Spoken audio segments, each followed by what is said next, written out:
이번 영상은 과거 국내 증시 사례를 통해서 앞으로 우리 증시가 바닥을 만들고 어떤 모습으로 흐르게 될지 거기에 대해서 한번 살펴보고 그러한 시장의 특징과 우리가 대응을 하는 그런 내용에 대해서 말씀을 드리도록 하겠습니다. 자, 일단 지금 시장이 앞으로 증시가 먼저 바닥을 만들고 난 후 어떤 모습이 나올까 여기에 대해서 이제 말씀을 드릴 텐데 현재 우리 증시 아직은 바닥을 말할 수 있는 신호가 나오지 않고 있는 모습입니다.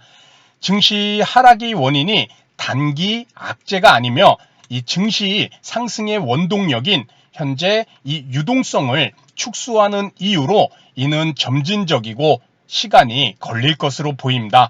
많은 개인 투자자분들, 특히 이 손실난 개인 투자자분들이 V자 반등, 드라마틱한 V자 반등을 원하겠지만 이 V자 반등이 나올 수 있는 그러한 시장의 모습은 갑작스러운 악재로 투매가 나오고, 그렇죠, 급락이 나오고 그 악재가 자체적으로 빠르게 소멸되거나 해소되는 경우나 또는 그러한 악재를 해결하기 위한 강력한 대책이 나올 경우 V자 패턴이 나옵니다.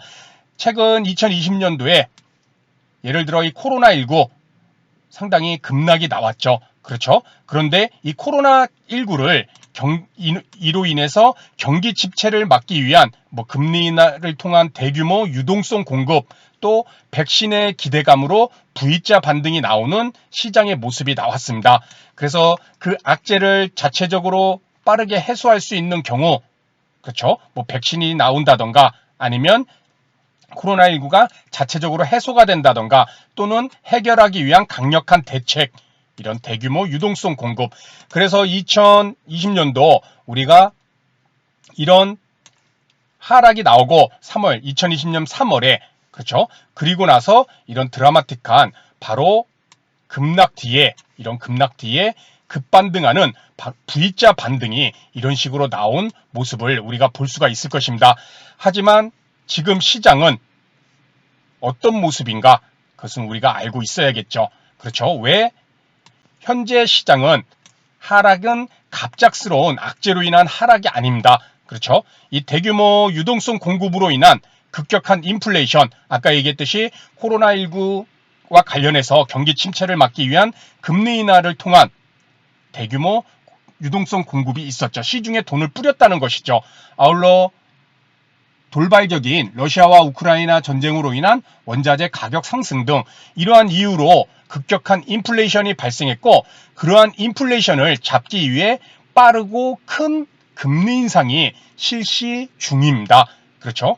빅스텝 0.5%도 작은 금리 인상 퍼센트가 아닌데 그것보다 큰 자이언트 스텝 0.75%도 금리 인상을 해버리잖아요. 그렇죠? 그리고 앞으로도 더 올리겠다는 그런 연준의 사인이 계속해서 시장에 나오고 있다.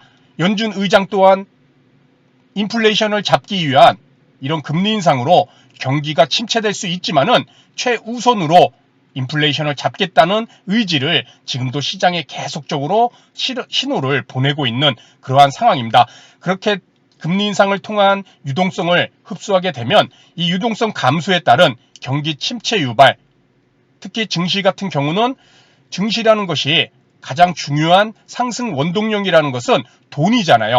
시중의 유동성이 증시로 유입이 돼야 증시가 상승을 하는데 그러한 유동성이 축소되다 보니까 증시가 오르는 것이 상당히 쉽지 않은 그런 기본적인 배경이 되고 있다는 것입니다. 하지만 이러한 금리를 높여도 물가 상승을 잡지 못하고 또 경기는 침체하는 이런 스태그플레이션 발생으로 이중고를 우려하는 그러한 목소리가 점차 높아지고 있습니다.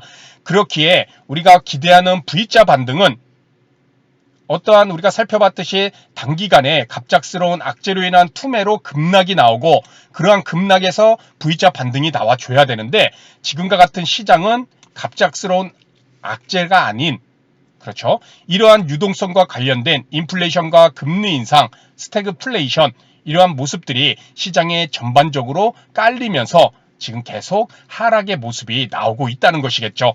자, 그렇다면은 우리가 여기서 하나 좀 살펴봐야 될 것이 지금과 같은 시장에 이런 하락하는 모습을 우리 코스피 월봉 차트를 보고 한번 살펴보도록 하겠습니다. 좀 차트를 많이 축소를 시켜서 2008년도까지 이렇게 좀 줄였습니다. 2007년도에 중국 관련해서 급격한 상승 이후에 2008년도에 우리 뭐가 있었죠? 그렇죠. 세계적인 금융위기. 그렇죠. 금융위기로 인해서 2008년도 서브프라임 모기지 사태로 인해서 2008년도 금융위기로 상승이 나오다가 느닷없는 급락이 나왔습니다. 그렇죠. 상당히 단기간에 쭉 빠지죠. 그리고 나서 바로 V자 반등이 나와줬습니다. 급락, 금융위기로 인한 2008년도 급락, 그리고 V자 반등. 어떻게 보면 최근에 2018년도까지의 상승 이후에 코로나19로 인한 급락 뒤에 V자 반등이 나온 모습과 유사하죠. 그리고 나서 그 이후에 움직임을 우리가 가만히 살펴보면은 지금 이러한 2008년 금융위기 이후에 다시 한번 V자 반등, 그리고 나서 다음으로는 이런 박스권 장세가 쭉 만들어졌습니다. 그렇죠.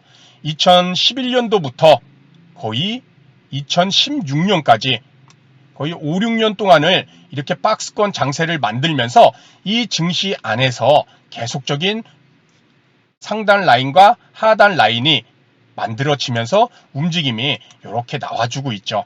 그렇죠.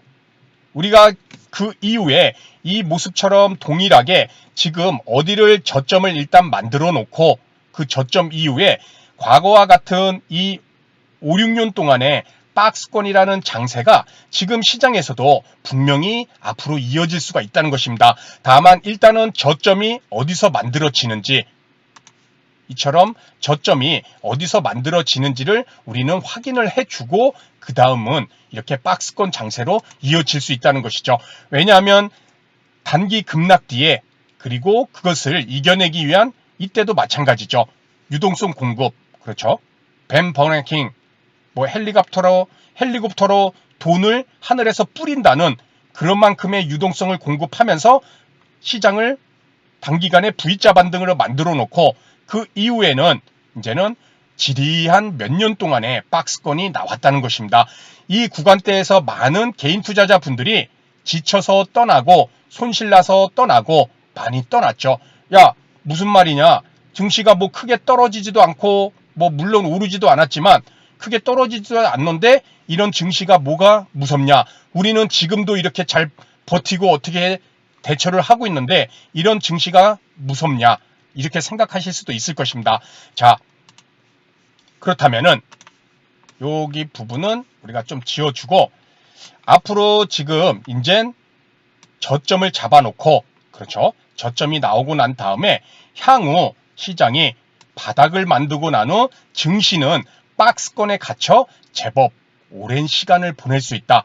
이것은 저의 개인적인 의견도 있지만은 아까 살펴봤듯이 코스피 월봉 차트에서 2008년 금융위기 이후 V자 반등 이후에 나타난 그런 손바뀜 이후에 나타난 지루한 박스권 장세가 또 한번 우리에게 힌트를 줄 수 있다는 것입니다. 자, 박스권 시장은 특징적인 부분이 있습니다. 제가 여기 이렇게 박스권 시장은 매우 무서운 시장의 모습을 갖고 있다고 말씀을 드렸습니다. 그렇죠? 상승에 대한 기대감을 갖는 모습이 나오다가 생각지도 못한 단기 하락을 마주할 수도 있다는 것이죠. 그렇죠? 쉽게 얘기해서 이렇게 어떤 증시에서 우리가 단기적으로 어떤 라인대를 이렇게 그려놓고 증시가 몇 년 동안 뭐 이런 식으로 올랐다가 또 이렇게 했다가 막 빠지게 되면은 이것이 참 무서운 시장인 것이 무엇이냐면은 증시가 오르는 것을 보고 확인을 하고 여기에 들어갔다면은 내가 매수를 하고 난 다음에 그대로 또 빠집니다. 그래서 버티지 못하고 여기서 또 매도를 하면은 금세 또 바닥을 만들고 또 오르고, 그리고 오르는 모습에 좀 두려움을 느껴서 아, 이번에는 진짜 오른가 보다. 또 사면은 내가 사고 며칠 뒤 또 내리고, 이런 식으로 방향을 잘못하면은 자칫 증시에서 수익을 얻는 것은 고사하고 별로 큰 움직임이 나오지 않음에도 손실을 우리가 제법 볼 수 있다는 것입니다. 그리고 큰 수익을 얻지 못하면은 지루한 장세가 계속 이어지다 보면 지쳐서 많은 개인 투자자분들이 그렇죠. 증시를 떠날 수도 있는 것이고, 우리가 아까 봤듯이 2011년부터 2017년까지 17년 초입까지 증시가 박스권에 이런 식으로 갇혀 있었기 때문에 이때 많은 개인 투자자분들이 증시에서 의외로 손실도 많이 있고 또 재미도 못 보고, 그래서 증시에서 많은 개인 투자자분들이 떠나버렸습니다. 그래서 앞으로도 그러한 모습이 충분히 나올 수 있을 것이고, 이러한 박스권 장세는 수익을 얻는 방법을 아는 이 소수의 투자자들만이 분명한 수익을 꾸준히 유지할 수 있을 거라, 그때 과거의 경험을 봤을 때는 이러한 모습이 분명히 나올 것입니다. 그렇기에 우리가 박스권 장세에서 살아남기 위해서는 보다 압축적이고 세부적으로 상승할 종목을 선정하는 안목이 무엇보다 중요하다. 자, 대세의 상승장처럼 또는 V자 반등이 나올 때, 급격한 상승이 연이어 나올 때 대부분의 종목들이 함께 오르죠. 그렇죠? 우리 코로나19 이후로도 막 2020년 상반기, 하반기 막 이럴 때 증시가 쭉쭉 오르다 보니까 거의 100종목 중에 한 8, 90 종목은 사놓고 엉덩이만 무거우면 막 오를 거예요. 그죠?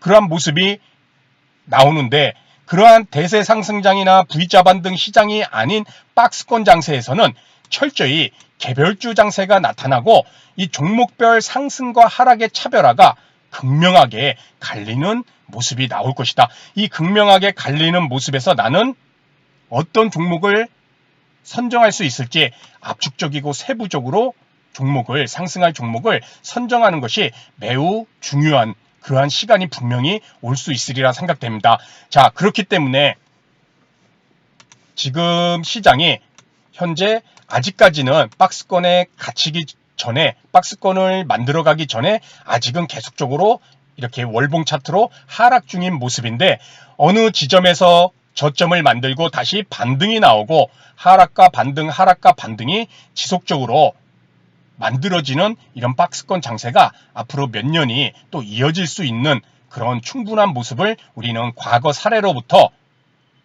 볼 수가 있는 그런 모습을 우리가 한번 살펴봤고, 그런 시장 박스권 장세가 만들어지는 이런 시장에서 지금 뒤돌아봐서 이때가 박스권이다 이렇게 생각할 수 있는 것이지, 이때쯤에 저도 시장에 계속 참여를 했지만은 야, 여기는 뚫어주겠지, 여기서는 뚫어주겠지, 이러한 기대감을 항상 갖고 있었습니다. 여기서는 뚫었으면 이제 올라가겠지. 그렇지만 그대로 또 내려오고, 이것이 상승과 하락을 하면서 상당히 사람을 지치게 만들고 또 종목 선정하는 것을 매우 어렵게 하는 그러한 시장의 하나의 모습일 것입니다.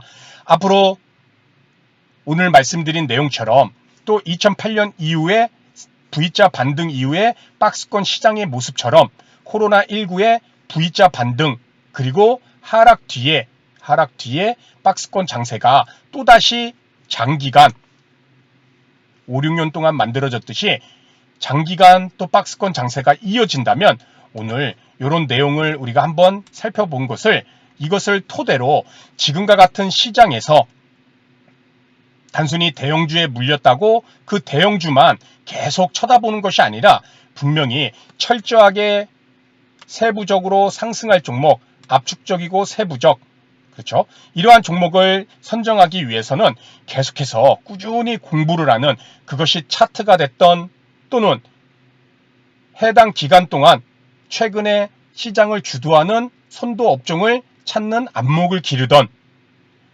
종목을 선정하는 원칙과 기준을 만들어가는 그러한 시간을 계속적으로 갖고 나가야 될 것입니다. 이러한 것들이 기본적으로 바탕이 됐을 때 이렇게 장기간 박스권에 오는 이런 시장에서도 분명히 아주 큰 수익은 아니더라도 계속해서 작지만 꾸준한 수익을 얻을 수 있는 그러한 기회를 잡을 수 있으리라 생각됩니다. 우리가 손실 날라고 주식 투자를 하려고 하는 것이 아니기 때문에 어떻게 하면 수익을 낼 수 있는지, 그것은 앞으로 이런 박스권 장세에서 살아남는 매우 중요한 원칙과 기준을 만드는 것이 매우 중요하리라 생각됩니다. 그래서 오늘은 2008년 금융위기 상태와 그리고 그 이후의 모습에서 지금의 시장의 모습이 어떤 모습을 앞으로 보일 수 있을지 거기에 대해서 한번 말씀을 드렸고, 그러한 박스권 시장의 특징적인 부분과 그리고 우리가 어떻게 해야 되는지 좀 큰 틀에서 말씀을 드렸습니다. 그래서 오늘 내용은 여기서 마치도록 하고요. 힘든 시장 잘 이겨내셔서 다시금 상승장이 왔을 때 꼭 수익을 내실 수 있기를 바라겠습니다. 그럼 다음 시간에도 좋은 내용으로 인사를 드리도록 하겠습니다. 감사합니다.